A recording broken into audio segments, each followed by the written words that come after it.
नमस्कार दोस्तों, आज अपनी कविता जो है उसका नाम है कन्यादान। कन्यादान मतलब वो दान जब एक पिता अपनी बेटी का विवाह करता है तो उसको हमारे समाज में, हमारे देश में उसको कन्यादान कहा जाता है।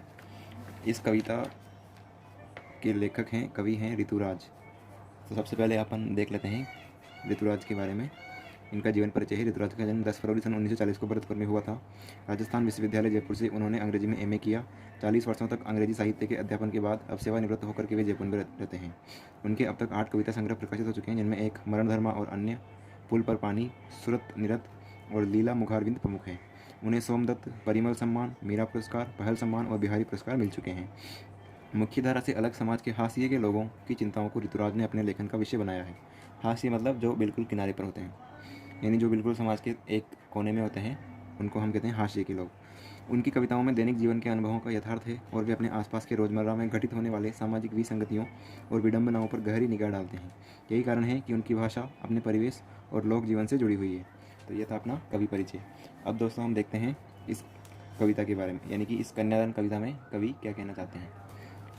कन्यादान कविता में माँ बेटी को स्त्री के परंपरागत आदर्श रूप से हटकर सीख दे रही है।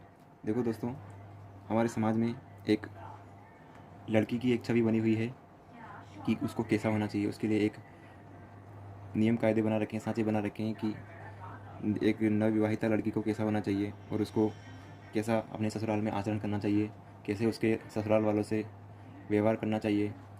तो यहाँ पर माँ बेटी को स्त्री के परंपरागत आदर्श रूप से हटकर सीख दे रही है, ताकि उसके जीवन में कोई समस्या ना आए, उसके वैवाहिक जीवन में उसको कोई तकलीफ ना आए। इसलिए माँ उसको उसके विदाई के समय सीख दे रही है। कवि का मानना है कि समाज व्यवस्था के द्वारा स्त्रियों के लिए आचरण संबंधी प्रतिमान गढ़ लिए जाते हैं, यानी उनके लिए एक परफॉर्मेंस सेट कर दिया जाता है कि उनको ऐसा ही होना चाहिए, अर्थात उनकी खुद की कोई भी इच्छा हो उसका कोई मतलब नहीं होता है।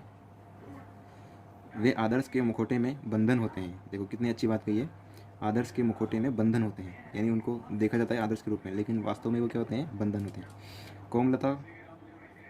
कोमलता के गौरव में कमजोरी का उपहास छिपा रहता है। लड़की जैसा न दिखाई देने में इसी आदर्शीकरण का प्रतिकार है। यानी यहाँ पर एक लाइन आएगी अपनी कविता में, लड़की जैसा न दिखाई देना, तो उसमें क्या है, इसी आदर्शीकरण का प्रतिकार है। प्रतिकार मीन्स उसका विरोध है। बेटी माँ के सबसे निकट और उसके सुख दुख की सहेली होती है, इसी कारण उसे अंतिम पूंजी कहा गया है। देखो, माँ के सबसे निकट और उसके सुख दुख की सहेली होती है, इसलिए उसको उसकी अंतिम पूंजी कहा गया है। कविता में कोरी भावुकता नहीं है, बल्कि माँ के संचित अनुभवों की पीड़ा की प्रामाणिक अभिव्यक्ति है।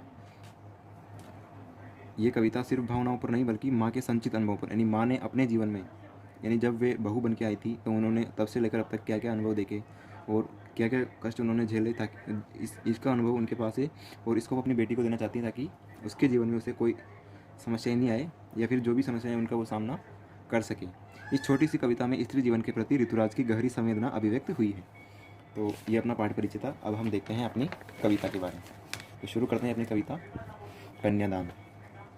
कितना प्रमाणिक था उसका दुख लड़की को दान में देते वक्त, जैसे वही उसकी अंतिम पूंजी हो। यहाँ किसके लिए कहा गया है, ये उसकी माँ के लिए कहा गया है कि उसकी माँ का वो दुख कितना प्रमाणिक था जब उसने अपनी बेटी को दान में देते वक्त। देखो, यहाँ पे कोई वस्तु नहीं है, इसलिए अपने को दान तो यूज़ करना नहीं चाहिए, पर फिर भी अब समाज में एक शब्द बना हुआ है तो यही चल रहा है कि लड़की को दान में देते वक्त जैसे वही उसकी अंतिम पूंजी हो।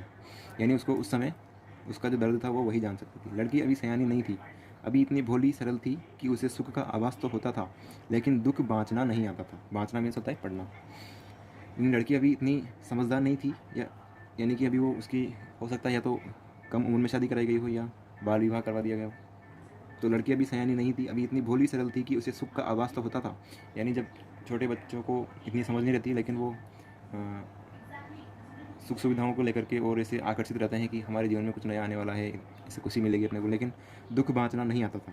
पाठिका थी वह धुंधले प्रकाश की, कुछ तर्कों और कुछ लयबद्ध पंक्तियों की। यानी उसने जो कुछ भी अपने आसपास से अपने अपने रिश्तेदारों से या अपने समाज से जो भी सुन रखा था, बस उसको उतना ही ज्ञान था। उसके लिए वो धुंधले प्रकाश की पाठिका थी, यानी उसके पार का जीवन कैसा है इसके बारे में उसको कोई भी ज्ञान नहीं था।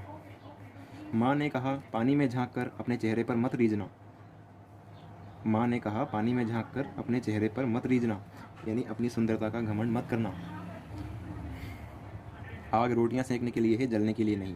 देखो, ये इन दो पंक्तियों में बहुत बड़ी बात छिपी हुई है। आग रोटियां सेकने के लिए है, जलने के लिए नहीं। इसका मतलब है कई बार ऐसे केस होते हैं कि दहेज की लालच में बहुएं आत्महत्या कर लेती है, खुद को जला लेती हैं। इसलिए माँ ने कहा है कि अगर तुझे कोई परेशान करे तो वहाँ पर तुझे खुद को जला मत लेना। इसलिए आग रोटियां सेकने के लिए है, जलने के लिए नहीं।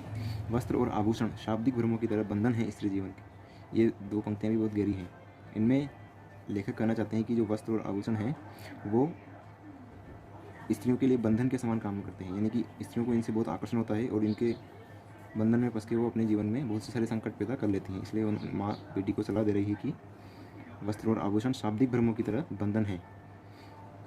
माँ ने कहा लड़की होना पर लड़की जैसे दिखाई मत देना। देखो यहाँ पर जैसे अभी पहले आई थी यहाँ पर एक लाइन कि